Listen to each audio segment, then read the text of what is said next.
Well, welcome to everyone who's here viewing this training. You are a mixture of ministry leaders, ministry volunteer coordinators, and even a couple of our ministers who are working with volunteers in your ministries.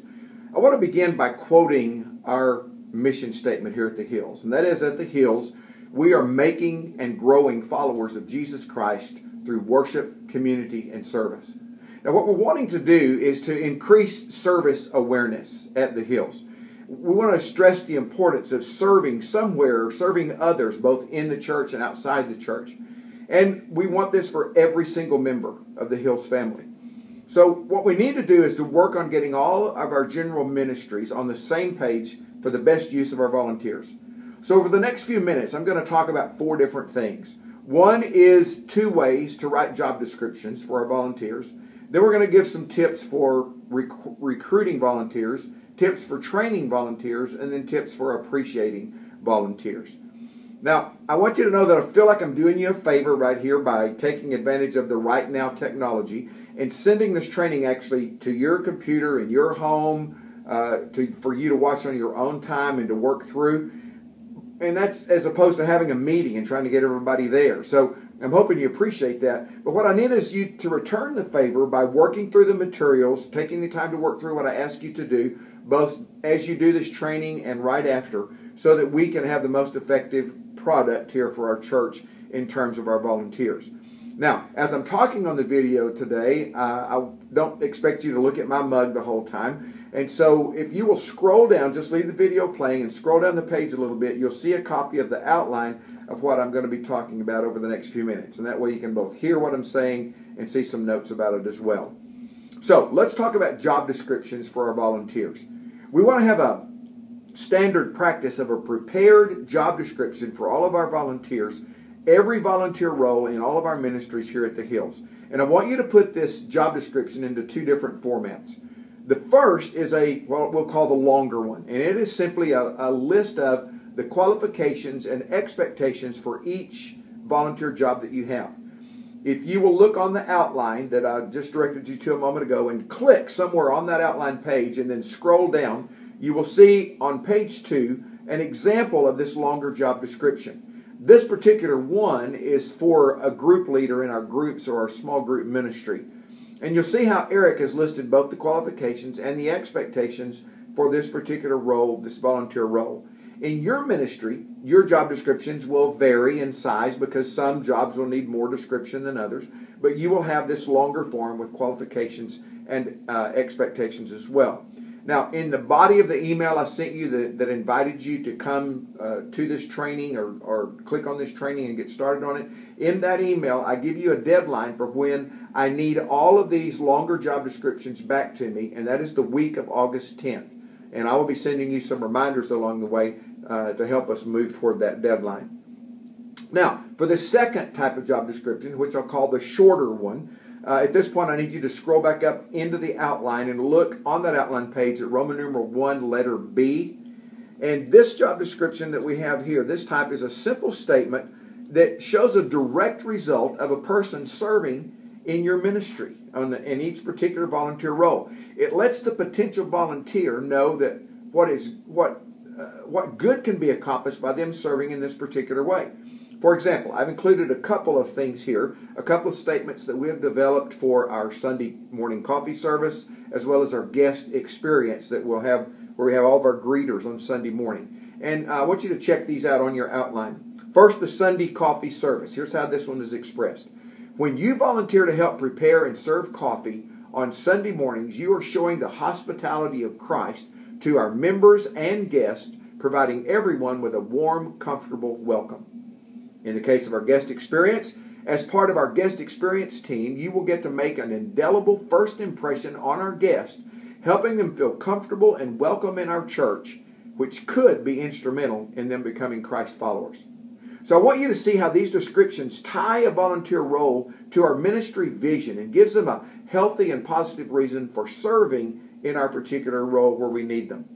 Now, I'm going to come back to this a little bit later in the video, but for now I need 2 things from you related to this shorter version of the job description for your volunteers. I want you to pick just one volunteer role out of your ministry, scroll down this page a little bit more, just past the outline, and you'll see a box where you can write out your shorter version job description for this particular ministry role. And I want you to do that before you complete this training, and it will be sent back to me once you click on that you have done that. But I want to see if you're capturing the idea of what I'm talking about here. So I want you then to develop these statements for every volunteer role in your ministry, these short statements that tie it to the vision, and then get them to me by the same deadline I mentioned earlier, which is also the week of August 10th. And if you have any questions about what to do here, please give me a call. Now, about recruiting volunteers. First of all, we hope to continue sending volunteers to all of you guys through our new member orientation, as well as through long-term members who decide they want to get more involved in our church. But you're going to find it necessary along the way to reach out to people yourselves, people that you think need to be a part of your ministry, people that could be very helpful to you. So here's a vitally important thing that needs to be a part of our volunteer culture at the Hills, and it is this. We must remove the N word from our volunteer vocabulary. Now, let me tell you what I mean. What that means is we must remove the need word from our volunteer invitations. We have to stop saying things like, I need you here, or I've got to have some more volunteers, or I've got to have some help here.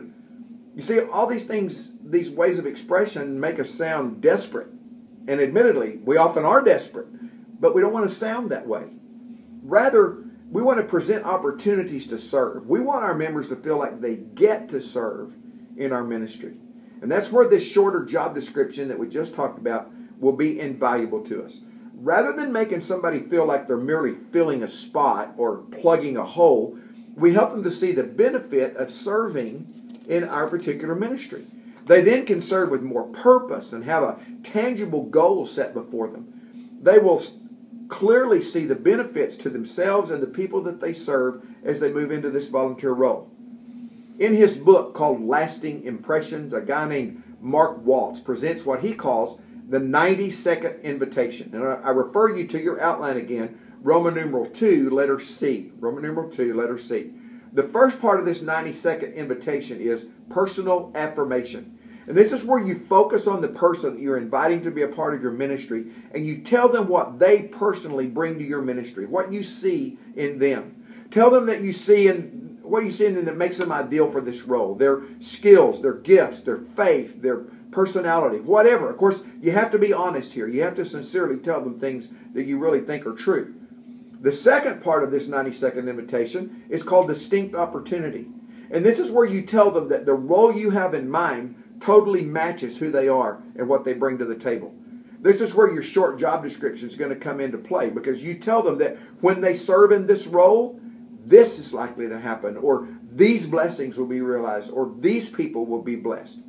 And that's why it's necessary for you to think through all of these volunteer roles and write these short job descriptions right away, relating them to the goals of your ministry. The third part of the 90-second invitation is called personal passion. And this is simply where you tell them why you serve in this ministry and what you love about it. You see, guys, passion is contagious. Passion is contagious. So in 90 seconds, you've made an affirming, specific, and passionate invitation to your next volunteer, and you didn't sound desperate when you did it. Okay, what about recruiting? That was recruiting. What about training volunteers? Well, obviously, it's going to vary greatly among all the different ministry roles and volunteer roles that we have in our church. But here are some procedural things that will help us all do well in this area. Perry Noble gives us a very simple formula for training our volunteers. He simply says, explain it, model it, let them do it with you, and then let them do it. Pretty simple, huh? As you explain things to your volunteers, remember this. Be clear. Your volunteers need to know what the job is, what their resources are, and how to define success. I mean, what is the win when they do their job well? They need to know that. And don't be afraid to repeat, because people forget. And as you observe them taking on the full role, once you get to step 4 and you see them doing all these things, remember this. They need room to do it their way as opposed to exactly how we would do it. Okay? That's a hard one to let go of. And then be available. They'll have questions. They may have struggles. Be available to help them work through those things. And finally, a word about appreciating our volunteers. there's an assortment of ways in which we can appreciate volunteers and express that to them. Two of the easiest and most common ways today would be texts and emails to these people. But let me tell you how to make a great impression when you appreciate somebody. And that is a handwritten note. In this electronic age, when everything comes to us through the internet and cyberspace and so on, somebody taking the time to sit down and put pen to paper and write something and then get that delivered to you, that means a lot to people. And so that's a huge expression of appreciation to people that they will really, really remember. But a personal face-to-face thank you is good as well. 30 seconds is all you need for a really, really good one. Maybe at Christmas time or the end of the year or on their birthday, you could give them a small gift card, something to express appreciation to them. On a really personal level, if you notice positive changes happening in their lives as a result of or around or something, anything to do with their life, especially related to the ministry in which they're serving, then tell them. Let them know that you see these things in them. I'm telling you, there is nothing more satisfying to a believer than to know that Jesus is showing up in their lives. And when you notice it, tell them. It'll be good news to them. And occasionally we're going to have volunteer appreciation events where a lot of our volunteers together will be appreciated at one time. But you can also host an event within your ministry. So don't wait on something else to happen, but appreciate your people. Here's the bottom line, folks. We want everyone at the Hills to look like Jesus.